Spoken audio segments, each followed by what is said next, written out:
ओम शांति। The deep dive में आपका स्वागत है। ओम शांति। आज 25 दिसंबर 2025 है और हम आज की मुरली के सार पर एक गहरा विचार मंथन करेंगे। जी, मूल का जो केंद्रीय भाव आज बाबा ने छुआ है वो बहुत ही मार्मिक है। बाबा कहते हैं, मीठे बच्चे, तुम बहुत समय के बाद फिर से बाप से मिले हो, इसलिए तुम बहुत बहुत सिकील दे हो। सिकील दे। हाँ, सिकील दे यानी वो जो बहुत लंबे समय से खो गए थे और अब जाके मिले हैं। चलिए इस एक शब्द में छिपे 5000 साल के रहस्य को खोलते हैं। बिल्कुल। और ये सिकील दे शब्द सिर्फ एक शब्द नहीं है, ये हमारी आत्मा की पूरी कहानी है। एक तरह से अपनी पहचान का एक 5000 साल लंबा संकट। हाँ। तो आज का मंथन सिर्फ जानकारी लेना नहीं है, बल्कि उस आहा मोमेंट को महसूस करना है जब आत्मा को अपनी पूरी यात्रा का नजरिया मिलता है और वर्तमान के दुखों का असली कारण समझ में आता है। तो हम परत दर परत समझेंगे कि हम कौन हैं, कहाँ खो गए थे और सबसे जरूरी, उस मंजिल तक पहुंचने के लिए आज के मूल से हमें कौन से साधन मिले हैं। जी। तो शुरुआत में ही बाबा रूहानी बाप और रूहानी बच्चों के संबंध की नींव पक्की करते हैं। वो हमें याद दिलाते हैं कि मैं आत्मा हूं, ये हमारा असली परिचय है। सही बात है। ये शरीर और इसका नाम तो एक कॉस्ट्यूम की तरह है। बाबा रोज हमें आत्मा अभिमानी स्थिति की याद दिलाते हैं, पर आज इस याद दिलाने में ऐसा क्या खास इशारा है? देखिए, आज का इशारा उस संबंध की गहराई में है। इसे मूल में सच्चा सच्चा सत्संग कहा गया है। सच्चा सच्चा सत्संग क्यों? हाँ, क्योंकि बाकी दुनिया के सत्संगों में देहधारियों को कहानी सुनाते हैं, लेकिन ये एकमात्र ऐसा सत्संग है जहां विदेही बाप हम रूहानी बच्चों को आत्माओं को सीधा संबोधित करते हैं। अच्छा। ये एक तरह की आइडेंटिटी रेस्टोरेशन वर्कशॉप है। जब बाबा हमें सीकिल्ड बच्चे कहते हैं तो वो हमें याद दिलाते हैं कि हम आध्यात्मिक रूप से अनाथ हो गए थे। हम अपने बाप को, अपने घर को, अपने असली स्वरूप को भूल गए थे। तो ये सत्संग सिर्फ ज्ञान नहीं, ये घर वापसी की पुकार है। और इसी सत्संग में बाबा हमें स्वदर्शन चक्रधारी बनाते हैं। ये विचार कितना शक्तिशाली है कि हमारी इस छोटी सी बुद्धि में पूरी 5000 साल की सृष्टि का चक्र घूम सकता है। हाँ, और यही हमें किसी भी वेदधारी गुरु के प्रभाव से मुक्त करता है। जब ये स्पष्ट हो जाता है कि पढ़ाने वाला निराकार शिव है, जो हमारे टीचर भी हैं, सद्गुरु भी हैं और बाप भी, तो बुद्धि का भटकाव खत्म हो जाता है। सही है। मूल में इशारा है कि ये मधुबन भक्ति मार्ग के वृंदावन जैसा नहीं है। वहां तो कृष्ण का गायन है, यहाँ स्वयं निराकार बाप आकर हमें राजयोग सिखाते हैं। ये व्यक्ति पूजा से हटाकर हमें सीधे स्रोत से जोड़ता है।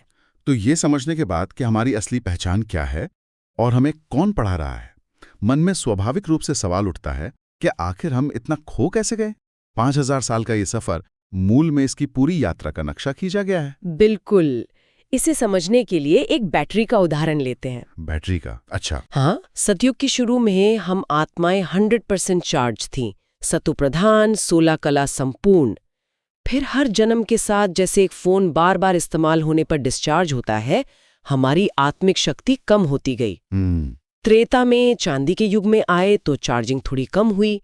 द्वापर के कॉपर एज में तो बैटरी लगभग आधी रह गई और हमने देह अभिमान में आकर पुजारी बनना शुरू कर दिया। और कलयुग तक आते आते, कलयुग यानी आयरन एज तक आते आते बैटरी पूरी तरह ड्रेन हो गई, तमो प्रधान। हम अपने देवता स्वरूप को भूलकर साधारण मनुष्य बन गए। ये 84 जन्मों में शक्ति के क्षीण होने की कहानी है। लेकिन यहीं पर एक दिलचस्प बात है। मूल में ये भी बताया गया है कि इस ज्ञान मार्ग पर किया हुआ थोड़ा सा पुरुषार्थ भी व्यर्थ नहीं जाता।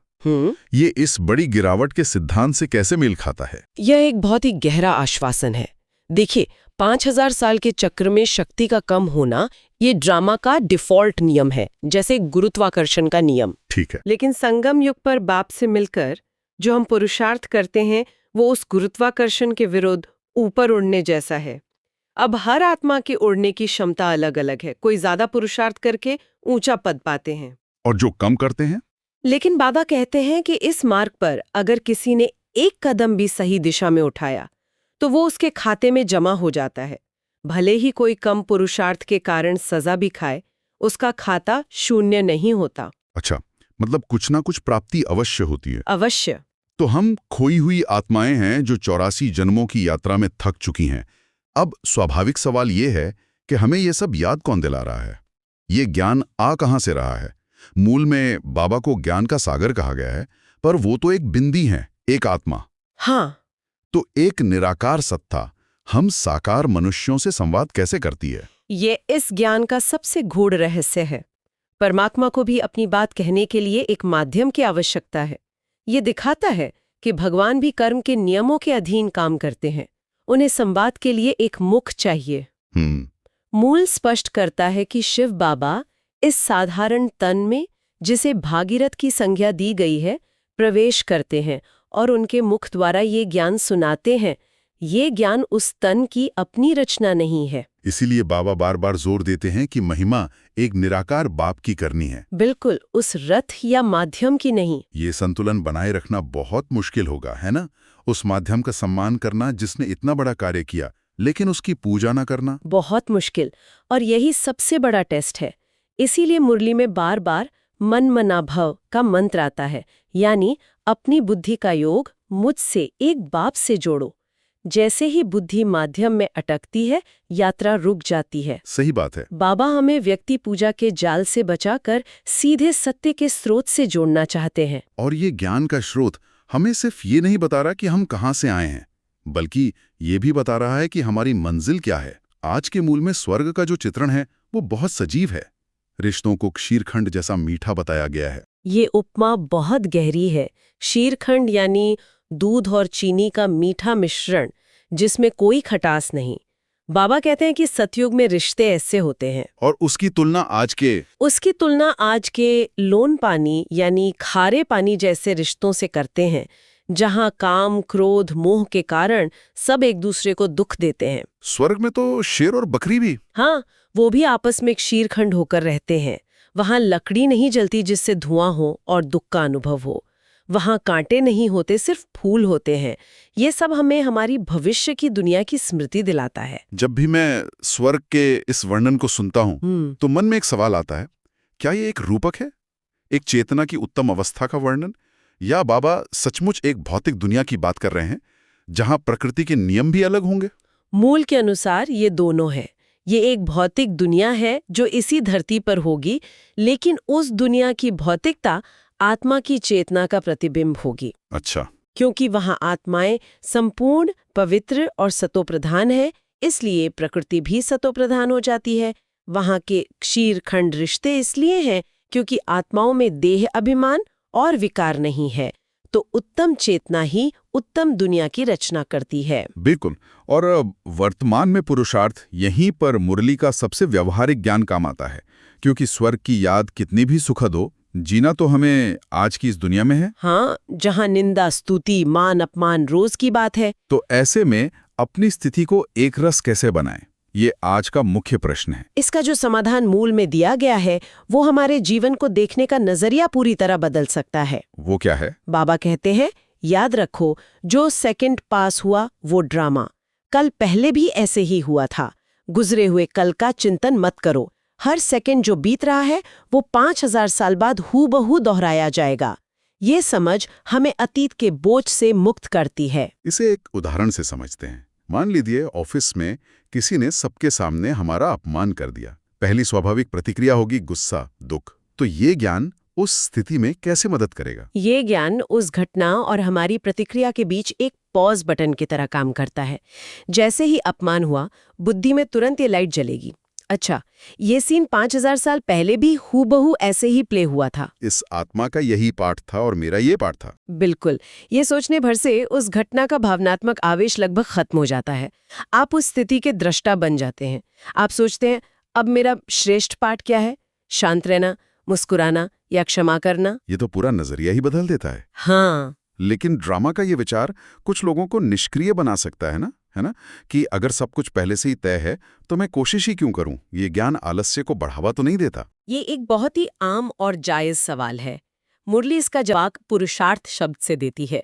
ड्रामा का मतलब ये नहीं है कि आपकी कोई भूमिका नहीं है। इसका मतलब है कि आप एक ऐसे अभिनेता हैं जो अपना पाठ दोहरा रहा है, लेकिन इस बार जागरूकता के साथ। सही कहा। इस बार आपको पता है कि ये एक नाटक है और निर्देशक का उद्देश्य क्या है। ये जागरूकता आपको बेहतर अभिनय करने यानी श्रेष्ठ पुरुषार्थ करने की शक्ति देती है, पछतावा के बोझ के बिना। तो अगर कोई भूल होती भी है? हाँ, तो यह एहसास रहता है कि ड्रामा में यह नोंद थी, लेकिन अब आगे के लिए और अटेंशन देना है ताकि अगली बार का पाठ और श्रेष्ठ हो। ये हमें अपराध बोध से निकाल कर आत्म सुधार की ओर प्रेरित करता है। तो ये निष्क्रिय स्वीकृति नहीं बल्कि एक जागरूक भागीदारी है। एकदम। इस भागीदारी को रोजमर्रा के जीवन में उतारने के लिए मूल में धारणा के लिए मुख्य सार भी दिए गए हैं। पहला है कि किसी को कड़वे बोल बोलकर दुख नहीं देना है। सबके साथ क्षीरखंड होकर रहना है। ये सतयुगी दुनिया की नींव अभी से रखना है। जब हम किसी से कड़वा बोलते हैं तो हम कलयुगी दुनिया के लोन पानी वाले संस्कार को ही मजबूत करते हैं। और दूसरा धारणा का बिंदु है कि किसी भी देहधारी की स्तुति नहीं करनी है, महिमा एक शिव बाबा की करनी है। ये बिंदु हमें देह अभिमान और दूसरों पर निर्भर होने दोनों से बचाता है। जब हम किसी देहधारी की बहुत स्तुति करते हैं तो अनजाने में हमारी बुद्धि का योग उस व्यक्ति से जुड़ जाता है, परमात्मा से हट जाता है। और रूहानी खिदमतगार बनना है। हाँ, आत्माओं को उनके पिता का परिचय देकर उनकी सेवा करने वाला। हमारी सेवा जिस्मानी नहीं, रूहानी है। इन धारणाओं के बाद आज का वरदान भी बहुत शक्तिशाली है। शुद्ध संकल्प के व्रत द्वारा वृत्ति का परिवर्तन करने वाले दिल तख्त नशी भव। इस वरदान में बहुत गहराई है। बाबा कह रहे हैं कि उनके दिल तख्त पर बैठने की योग्यता पवित्रता है, और ये पवित्रता सिर्फ कर्मों या वाणी की नहीं। जी, व्रत का अर्थ है एक दृढ़ निश्चय। अगर हम ये दृढ़ निश्चय कर लें कि हमें सिर्फ शुद्ध संकल्प ही करने हैं, तो हमारी वृत्ति, हमारा नजरिया अपने आप बदल जाएगा। एक भी व्यर्थ संकल्प तख्त से नीचे उतार देता है। हाँ, तो रजाई का आधार हमारे संकल्पों की क्वालिटी है। और अंत में स्लोगन इस सबको एक सूत्र में पिरोता है, जहां सर्व शक्तियां साथ हैं वहां निर्विघ्न सफलता है ही। ये एक महावाक्य है। ये हमें याद दिलाता है कि जब हम बाप की याद में स्थित होते हैं तो उनकी सर्व शक्तियां, शांति की, प्रेम की, सुख की शक्ति हमारे साथ एक कवच की तरह होती हैं। और जहां ये शक्तियां हैं वहां कोई विघ्न टिक नहीं सकता। और सफलता निश्चित है। ये हमारे आत्मविश्वास को बढ़ाने वाला एक शक्तिशाली संकल्प है। तो आज की इस चर्चा ने हमें हमारी पूरी आध्यात्मिक यात्रा का एक नक्शा दिखाया है। 5000 साल से बिछड़ी हुई सीखलीधी आत्मा से लेकर अब बाप से मिलकर फिर से देवता बनने तक का सफर। जी, ये ज्ञान सिर्फ जानकारी नहीं बल्कि परिवर्तन का एक रोड मैप है, जो हमें बताता है कि हमें क्या सोचना है, क्या करना है और कैसे अपनी स्थिति को एक रस बनाकर मंजिल तक पहुंचना है। बिल्कुल। और जाते जाते ये एक महत्वपूर्ण विचार हमारे श्रोताओं के लिए उठता है, जिस पर मंथन किया जा सकता है। हाँ, बताइए। हमने ड्रामा और पुरुषार्थ की बात की। अगर सब कुछ 5000 साल के ड्रामा में हूबहू दोहराया जाना है, हर भूल, हर सफलता, हर संकल्प पहले से ही नियत है, तो फिर पुरुषार्थ यानी व्यक्तिगत प्रयास का वास्तविक अर्थ क्या है? बहुत गहरा सवाल है। क्या हमारा पुरुषार्थ करना भी ड्रामा में पहले से ही निश्चित है, या इस रचे हुए खेल में हमारी स्वतंत्र इच्छा की भूमिका कहीं और है? इस विचार के साथ आज के मंथन को विराम देते हैं। ओम शांति। ओम शांति।